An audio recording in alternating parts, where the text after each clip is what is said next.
YouTube চেনেলত আপোনালোকক স্বাগতম জনাওঁ। সন্তুলিত ৰাসায়নিক সমীকৰণ আৰু বিক্ৰিয়া পাঠত থকা প্ৰতিস্থাপন, অপসাৰণ, দ্বি অপসাৰণ বিক্ৰিয়া আৰু ইহঁতৰ কিছুমান বৰ্ণনা দি এক্সাম্পল দি আমি আপোনালোকৰ সৈতে আজি আলোচনা কৰিম। কেমিকেল ৰিয়েকশ্যন এণ্ড ইকুৱেশ্যন অথবা ৰাসায়নিক বিক্ৰিয়া আৰু সমীকৰণ পাঠত আমি আলোচনা কৰিম যে ৰাসায়নিক বিক্ৰিয়া আৰু সমীকৰণ পাঠত ৰাসায়নিক বিক্ৰিয়াবিলাক কি আৰু ৰাসায়নিক বিক্ৰিয়া বুলি কিয় কোৱা হয় আৰু ইয়াৰ সমীকৰণবোৰ কেনেকুৱা। অৰ্থাৎ আপুনি ধৰক যে ৰাসায়নিক বিক্ৰিয়াটো আমাৰ দৈনন্দিন জীৱনত ঘটা সকলোবিলাক ঘটনাই হ'ল ৰাসায়নিক বিক্ৰিয়া। কাৰণ আপুনি চাওক যে আপুনি য'তেই নাযাওক কিয় সকলোতে ৰাসায়নিক বিক্ৰিয়া সংঘটিত হয়। উদাহৰণস্বৰূপে আমি ধৰিব পাৰোঁ যে আমাৰ শৰীৰত অৰ্থাৎ আমি যেতিয়া খাদ্য বস্তু খাওঁ অৰ্থাৎ মুখেৰে সহায়ত মুখ গহ্বৰৰ সহায়ত আমি খাদ্য বস্তু যিখিনি খাওঁ সেইখিনি আমাৰ পেটত থকা হাইড্ৰক্লৰিক এচিডে খাদ্য বস্তু ভাঙি কাৰ্বহাইড্ৰেটলৈ পৰিৱৰ্তন কৰে। গতিকে এইটো এটা ৰাসায়নিক বিক্ৰিয়া আৰু এই ৰাসায়নিক বিক্ৰিয়া যিটো প্ৰচেছত ঘটে অৰ্থাৎ ৰাসায়নিক বিক্ৰিয়াটোকে ৰাসায়নিক সমীকৰণ বুলি কোৱা হয়। গতিকে তেনেবোৰ বিক্ৰিয়াক আমি ৰাসায়নিক বিক্ৰিয়া বুলি কোৱা হয়। গতিকে আমি আৰু বহুতো ধৰণৰ ৰাসায়নিক উদাহৰণ ল'ব পাৰোঁ। ধৰক যে আপুনি গজাল এটা ৰাতি অৰ্থাৎ ৰাতিৰ ভাগত আপুনি গজাল এটা বাহিৰত থৈ দিবা, যাৰ কালি দেখি পাবা অৰ্থাৎ ৰাতিপুৱা টোপনিৰ পৰা উঠি দেখিবা যে গজালখনত মামৰ ধৰা বুলি দেখি পোৱা যায়। অৰ্থাৎ সেইটোৱেই হ'ল তাত ৰাসায়নিক অৰ্থাৎ বায়ুত অক্সিজেনৰ লগত আইৰণ গজালে অৰ্থাৎ আইৰণে বিক্ৰিয়া কৰি তাত মামৰ ধৰিছে। গতিকে এনেধৰণৰ বিক্ৰিয়াত হ'ল ৰাসায়নিক বিক্ৰিয়াৰ উদাহৰণ। আমাৰ বাস্তৱ জীৱনত বহুতো এনেকুৱা ধৰণৰ ঘটনা ঘটি থাকে। আমি যিমানবিলাক মেডিচিন পাওঁ সকলোবিলাকতে ৰাসায়নিক বিক্ৰিয়া। গতিকে আমি আলোচনা কৰিম যে ৰাসায়নিক বিক্ৰিয়া আৰু ৰাসায়নিক সমীকৰণটো ৰাসায়নিক বিক্ৰিয়া এটাক আমি ৰাসায়নিক সমীকৰণ ৰূপে কেনেকৈ লিখিব পাওঁ। ধৰক মেগনেছিয়াম আৰু অক্সিজেন অৰ্থাৎ মেগনেছিয়াম আৰু অক্সিজেন ৰিয়েকশ্যন কৰি ইহঁতে ফৰ্মেশ্যন কৰে মেগনেছিয়াম অক্সাইড। যিহেতু এইটো সদায় মনত ৰাখিবা যে কাঠচিনৰ যিখিনি বাওঁপিনে থকা বিক্ৰিয়াসমূহক কোৱা হয় বিক্ৰিয়ক আৰু কাঠচিনৰ সোঁপিনে অৰ্থাৎ প্ৰডাক্ট যিটো ফৰ্মেশ্যন কৰে প্ৰডাক্টক কোৱা হয় বিক্ৰিয়াজাত পদাৰ্থ আৰু কাঠচিনৰ বাওঁপিনে থকাখিনিক বিক্ৰিয়ক বুলি কোৱা হয়। যেতিয়া মেগনেছিয়ামৰ সলনি আপুনি ইয়াত দিব পাৰে আইৰণ দিলে মেগনেছিয়াম অক্সাইড ফৰ্মেশ্যন হয়। অৰ্থাৎ কাঠচিনৰ বাওঁপিনে থকাখিনি হ'ল বিক্ৰিয়ক আৰু সোঁপিনে থকাখিনি হ'ল প্ৰডাক্ট অৰ্থাৎ বিক্ৰিয়াজাত পদাৰ্থ। ৰিয়েকশ্যন আৰু প্ৰডাক্ট বুজি লোৱাৰ পাছত আটাইতকৈ ইম্পৰ্টেণ্ট কথাটো হ'ল বেলেঞ্চ কেমিকেল ইকুৱেশ্যন অৰ্থাৎ সন্তুলিত ৰাসায়নিক সমীকৰণ। সন্তুলিত ৰাসায়নিক সমীকৰণৰ ওপৰত ভিত্তি কৰি ইয়াৰ আগত মই এটা ভিডিঅ' আপলোড কৰিছোঁ। যদি লিংকটো ডিছক্ৰিপশ্যনত সেই লিংকটো দিয়া আছে, ক্লিক কৰি আপুনি সেইটো দেখিব পাৰে। গতিকে আকৌ নতুনকৈ বেলেঞ্চ কেমিকেল ইকুৱেশ্যনটো আৰম্ভ নকৰোঁ। ইয়াৰ পিছত আমি আলোচনা কৰিম যে ৰাসায়নিক বিক্ৰিয়াৰ প্ৰকাৰ টাইপছ অফ কেমিকেল ৰিয়েকশ্যন। যে কেমিকেল ৰিয়েকশ্যন অৰ্থাৎ ৰাসায়নিক বিক্ৰিয়া মেডিচিন বা আমাৰ শৰীৰত যিটো অৱস্থাতে বা যিকোনো পৰিস্থিতিতে ঘটিব পাৰে আৰু সেই বিক্ৰিয়াটো কেনেকুৱা প্ৰকৃতিৰ হ'ব পাৰে সেই প্ৰকাৰসমূহ আমি এতিয়া বিশ্লেষণ কৰিম। সংযোজন বিক্ৰিয়া প্ৰথম ভাগটোৱেই হ'ল সংযোজন বিক্ৰিয়া। সংযোজন বিক্ৰিয়া হ'ল এনেকুৱা এটা বিক্ৰিয়া য'ত দুই বা ততোধিক বিক্ৰিয়ক পদাৰ্থ লগ হৈ এটা মাত্ৰ বিক্ৰিয়াজাত পদাৰ্থ উৎপন্ন কৰে তাক সংযোজন বিক্ৰিয়া বুলি কোৱা হয়। অৰ্থাৎ সংযোজন বিক্ৰিয়াটো হ'ল দুই বা ততোধিক বিক্ৰিয়ক পদাৰ্থ লগ হৈ বিক্ৰিয়াজাত পদাৰ্থ উৎপন্ন কৰে। অৰ্থাৎ আপুনিতো বুজিলে যে বিক্ৰিয়কখিনি হ'ল বাওঁপিনৰখিনি হ'ল বিক্ৰিয়ক আৰু কাঠচিনৰ যিখিনি সোঁপিনে থকাখিনি হ'ল বিক্ৰিয়াজাত পদাৰ্থ, সেইখিনি কোৱা হয় বিক্ৰিয়াজাত পদাৰ্থ। গতিকে ইয়াত বিক্ৰিয়ক হ'ল দুটা বিক্ৰিয়ক অৰ্থাৎ কেলছিয়াম অক্সাইড আৰু ৱাটাৰ, অৰ্থাৎ দুই বা ততোধিক বিক্ৰিয়ক, অৰ্থাৎ কেলছিয়াম অক্সাইড এটা বিক্ৰিয়ক আৰু ৱাটাৰ অৰ্থাৎ পানী হ'ল এটা বিক্ৰিয়ক। দুটা লগ লাগি কেলছিয়াম হাইড্ৰক্সাইড অৰ্থাৎ শীতলিত চূণ, ইয়াৰ নামটো হ'ল শীতলিত চূণ বুলি কোৱা হয়, এইটো মনত ৰাখিব। গতিকে দুই বা ততোধিক ইয়াৰ পৰাই আমি সংজ্ঞাটো দিব পাৰোঁ, অৰ্থাৎ ইয়াৰ পৰাই আমি সংজ্ঞাটো দিব পাৰি বা পৰীক্ষাত আপোনাক সুধিব পাৰে যে সংযোজন বিক্ৰিয়া কি আৰু সংযোজন বিক্ৰিয়াৰ এটা উদাহৰণ দিয়া। তেতিয়া আপুনি এইখন উদাহৰণ দিলে আৰু দিয়াৰ পিছত ইয়াৰ পৰাই আপুনি তাৰ সংজ্ঞাটো দিব পাৰে। অৰ্থাৎ দুই বা ততোধিক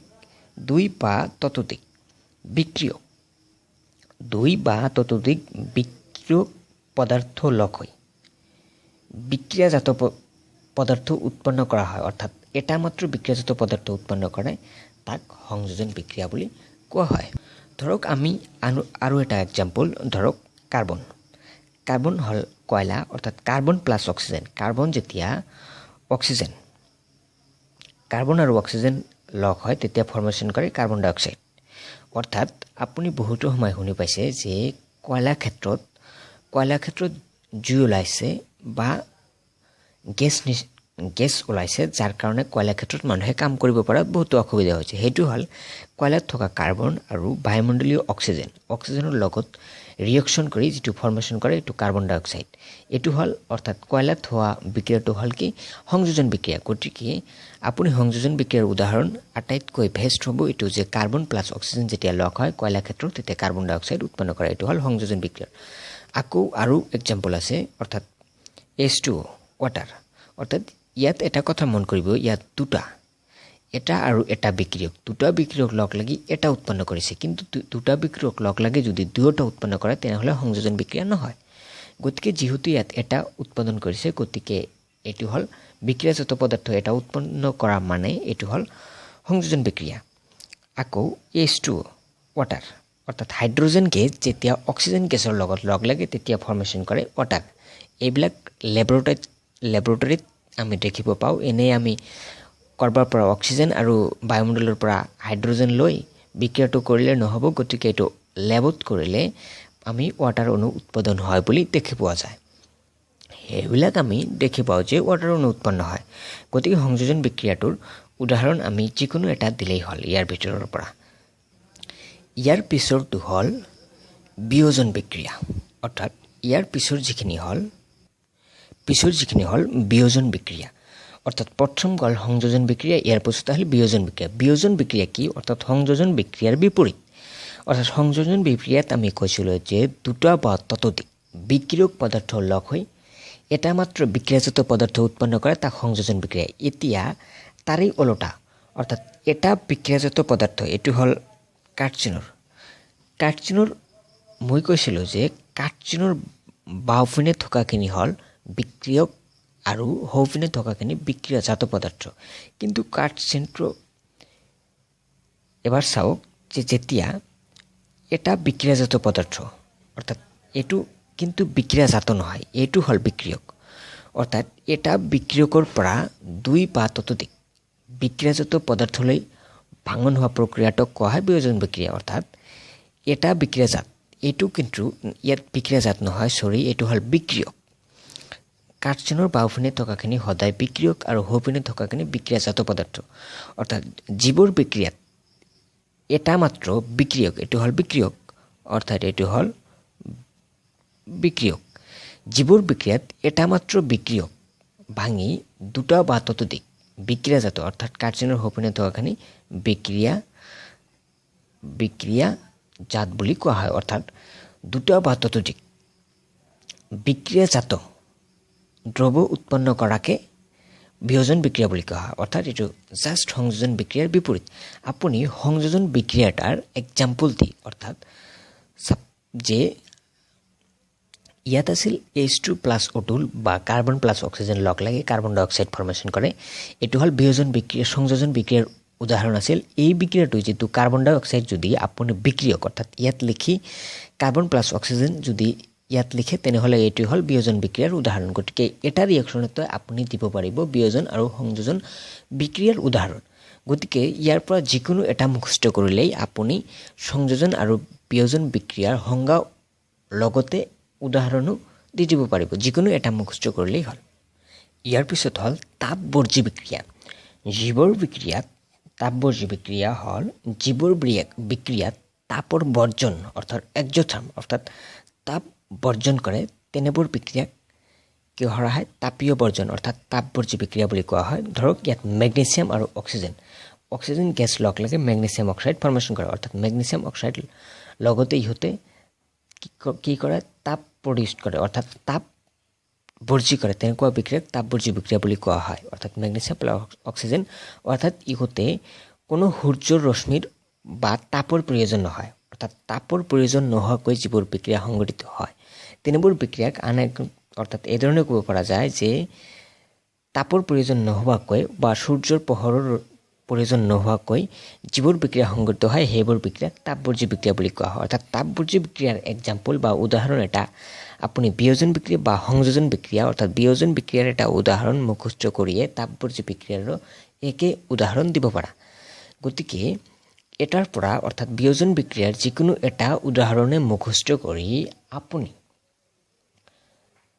তাপ বিয়োজন বিক্ৰিয়াত সংযোজন বিক্ৰিয়াটো দিব পাৰে বিয়োজন বিক্ৰিয়াটো দিব পাৰে আকৌ তাপবৰ্জ্য বিক্ৰিয়াটো দিব পাৰে অৰ্থাৎ বিয়োজন বিক্ৰিয়াত দিলে অলপ ওলোটা কৈ দিলেই হল অৰ্থাৎ বিক্ৰিয়াজাত বিক্ৰিয়ক আৰু বিক্ৰিয়ক বিক্ৰিয়াজাত হিচাপে লিখিলেই গতিকে আমি উদাহৰণটো দিব পাৰো এতিয়া তাপবৰ্জ্য বিক্ৰিয়া এতিয়া আপুনি চাব যে তাপগ্ৰাহী বিক্ৰিয়া হল পদাৰ্থৰ বিয়োজন বিক্ৰিয়াত তাপ পোহৰ বা বিদ্যুৎ শক্তিৰ প্ৰয়োজন হয় যিবোৰ বিক্ৰিয়া শক্তি শোষিত হয় তেনেবোৰ বিক্ৰিয়াক তাপগ্ৰাহী বা এন্ডোথিওৰাম বিক্ৰিয়া বুলি কোৱা হয় গতিকে যিবোৰ বিক্ৰিয়াত সূৰ্যৰ ৰশ্মি তাপীয় শক্তি আদিৰ প্ৰয়োজন হৈ বিক্ৰিয়াটা সংঘটিত হয় অৰ্থাৎ বিক্ৰিয়াটা তাপ দিলেহে বিক্ৰিয়াটো সংঘটিত হয় অৰ্থাৎ বিক্ৰিয়াটো উদাহৰণ হিচাপত আপুনি যেতিয়া অৰ্থাৎ ধৰি লওক যেতিয়া চাহপাত পানীত দি বিক্ৰিয়া কৰিবা অৰ্থাৎ তাপ দিবা তেতিয়া দেখিবলৈ পাবা যে চাহপাত পানীৰ লগত কমপ্লিট মিক্সাৰ হৈ গৈছে গতিকে মিহলি গৈছে গতিকে এনে ধৰণৰ বিক্ৰিয়াত কি হয় তাপ শোষিত কৰে অৰ্থাৎ কি এন্ডোথিওৰাম তাপৰ শোষণ হয়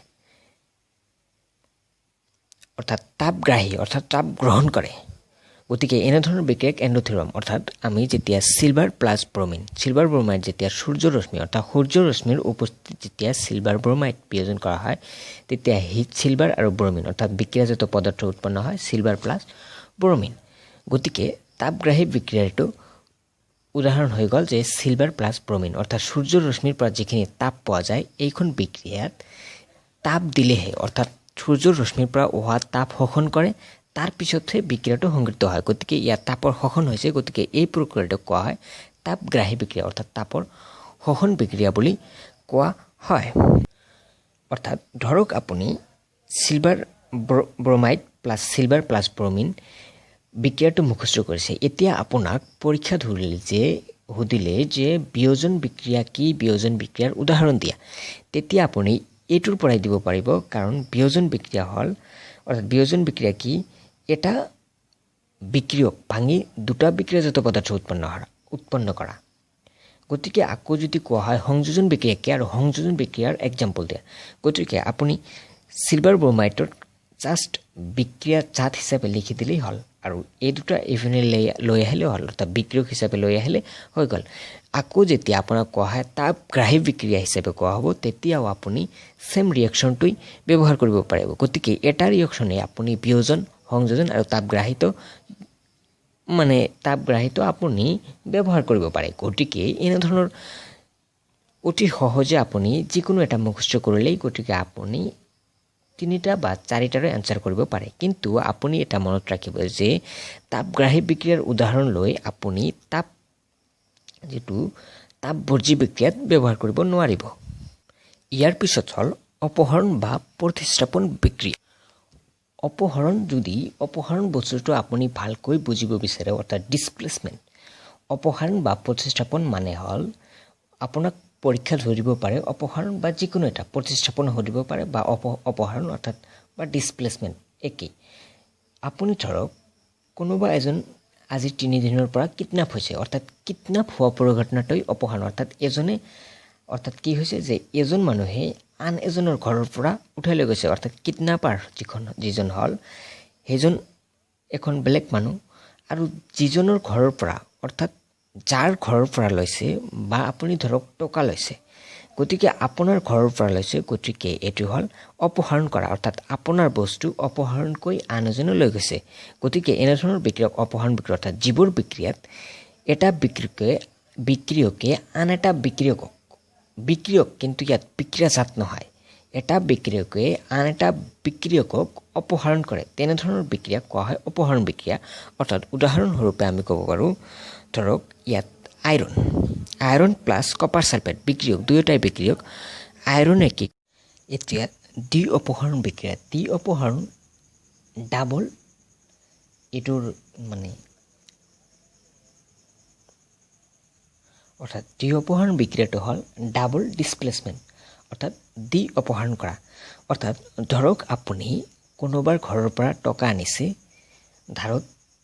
ই আন এদিন আহিন আপুনি ঘৰত নাথাকিলে এদিন আহি কি কৰিলে আপোনাৰ ঘৰৰ পৰা টকা লৈ গ'ল বা ধৰক আপুনি চুৰৰ ঘৰৰ পৰা টকা আনিছে ৰাতি টকাটো আনিছে বা আপুনি দিনত টকাটো আনিছে আৰু ৰাতি চোৰে কি কৰিলে আপোনাৰ ঘৰৰ পৰা টকাটো লৈ গ'ল ধৰক এমোনিয়াম সোডিয়াম সালফেট হল চুৰ বেৰিয়াম ক্লোৰাইড আপোনাৰ ঘৰ অৰ্থাৎ সোডিয়ামে আপোনাৰ ঘৰৰ পৰা বেৰিয়ামক লৈ গ'ল অৰ্থাৎ সোডিয়ামে কি কৰে আপোনাৰ ঘৰৰ পৰা ক্লোৰিন লৈ গ'ল আৰু বেৰিয়াম আপুনি কি কৰিলে চুৰৰ ঘৰৰ পৰা ধাৰত নিলে টকাটো গতিকে বেৰিয়াম সালফেট হল আৰু সোডিয়াম ক্লোৰাইড অৰ্থাৎ সোডিয়ামে ক্লোৰিনৰ লগ লাগি সোডিয়াম ক্লোৰাইড আৰু বেৰিয়ামৰ অৰ্থাৎ এতিয়া আপুনি চাওকচোন বিক্ৰিয়াটো সন্তুলন আছে নে নাই অৰ্থাৎ বিক্ৰিয়াটো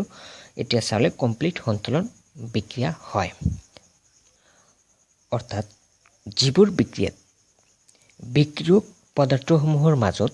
পদাৰ্থৰ অনুবোৰৰ দুবাৰ পৰিৱৰ্তন হয় অৰ্থাৎ ইয়াক ললে আৰু ইয়াক ললে গতিকে দুবাৰ পৰিৱৰ্তন হৈ জীৱৰ